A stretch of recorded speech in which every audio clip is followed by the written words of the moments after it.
Essa é a nossa segunda parte da videoaula sobre fisiologia gastrointestinal. As principais biomoléculas que nos interessam no processo digestório são os carboidratos, as proteínas e os lipídios. Os carboidratos são as biomoléculas mais abundantes. O nome carboidrato vem da estrutura química da substância, composto de carbono com água. A fórmula geral de um carboidrato é CH2ON ou CnH2nON, o que evidencia que para cada carbono há 2 átomos de hidrogênio e 1 de oxigênio. Podemos dividir os carboidratos em 3 categorias principais: os monossacarídeos, os disacarídeos e os polímeros complexos de glicose chamados de polissacarídeos. A figura em tela mostra carboidratos que também podem ser chamados de açúcares, com 5 carbonos, chamados de pentoses. É o caso da ribose, que forma a parte primária da estrutura do RNA, e da desoxirribose, que forma parte da estrutura primária do DNA. Os açúcares com 6 carbonos, que têm especial interesse nessa nossa abordagem, são chamados de hexoses. Temos aqui a frutose, a glicose e a galactose. A combinação química de uma glicose mais uma frutose resulta numa sacarose. A combinação química de 2 glicoses resulta numa maltose e a combinação de glicose e galactose resulta na lactose. Sacarose, maltose e lactose são chamadas de disacarídeos. A forma de absorção dos carboidratos tem que ser a forma mais simples dessas hexoses, na forma, portanto, de frutose, de glicose ou de galactose.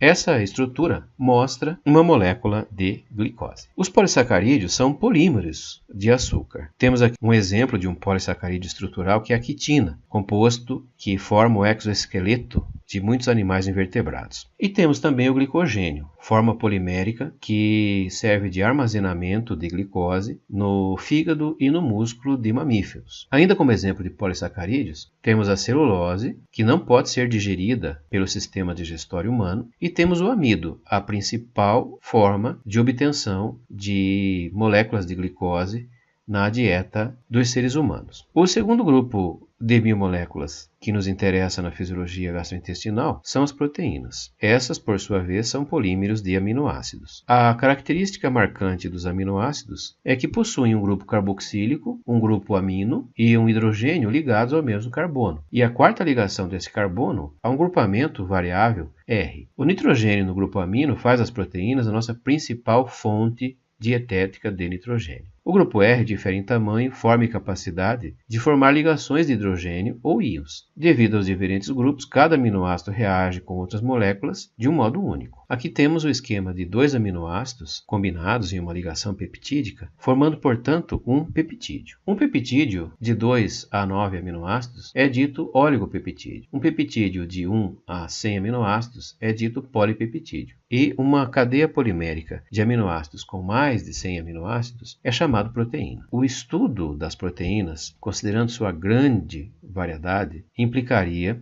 numa aula à parte. E nos interessa compreender de momento que alguns aminoácidos podem ser sintetizados pelo organismo humano. São chamados de aminoácidos não essenciais. E outros aminoácidos necessitam ser ingeridos, uma vez que não são produzidos pelo organismo. Esses são chamados aminoácidos essenciais. O terceiro grupo de biomoléculas que nos interessa são os lipídios. Os lipídios são biomoléculas compostas por carbono e hidrogênio. A maioria dos lipídios possui como base o glicerol, e a ele ligados de 1 a 3 ácidos graxos, formando, portanto, os monacilglicerídeos, os diacilglicerídeos e os triacilglicerídeos. Triacilglicerídeo e triglicerídeo são sinônimos da mesma molécula. Os lipídios compõem uma variedade muito grande de biomoléculas. Chamamos de gorduras os lipídios que são sólidos à temperatura ambiente e são principalmente derivados de fontes animais. E chamamos de óleos os lipídios que são líquidos à temperatura ambiente, geralmente obtidos de plantas. Os ácidos graxos são as unidades fundamentais dos glicerídeos. Temos os ácidos graxos chamados de ácidos graxos saturados porque não possuem ligações duplas na cadeia carbônica. É o caso do ácido palmítico, exemplificado na tela. Temos ainda os ácidos graxos monoinsaturados, por possuírem uma ligação dupla entre 2 carbonos.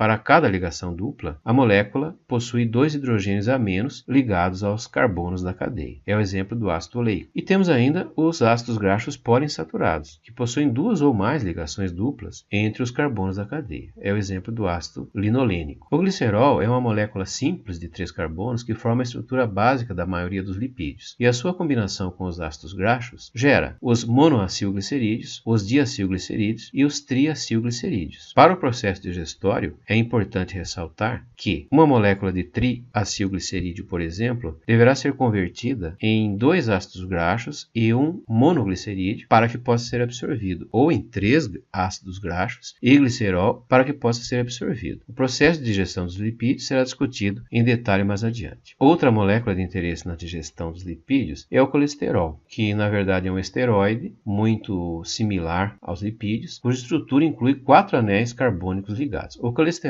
não pode ser particionado de uma molécula menor, por isso mesmo ele será absorvido na forma de colesterol mesmo. Temos ainda os fosfolipídios, cuja característica é uma dupla ligação de ácidos graxos ao glicerol e ainda um grupamento fosfato. O colesterol e os fosfolipídios são componentes importantes de membranas celulares, além do que participam de muitas outras reações fisiológicas de importância.